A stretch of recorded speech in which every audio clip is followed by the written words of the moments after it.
cup holster. And yeah, we're gonna unbox that, open it up, see what it looks like. Like I said, you just tighten it up here, and loosen it up. You just take it out, stick it in there, tighten it up. Like I said, you can just push it up or down. Just grab the handle back there,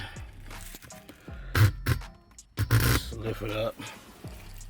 Yeah, it's a little release button right on the back.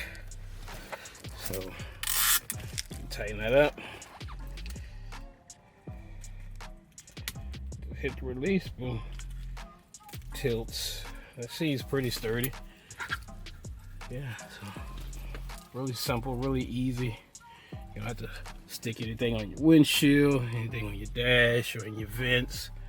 Just put it right in that little cup holder, and it's pretty secure. It's not going anywhere unless I don't know what kind of phone you have, but as long as you don't tackle this thing or put all your body weight on it, it'll last and it'll be very useful.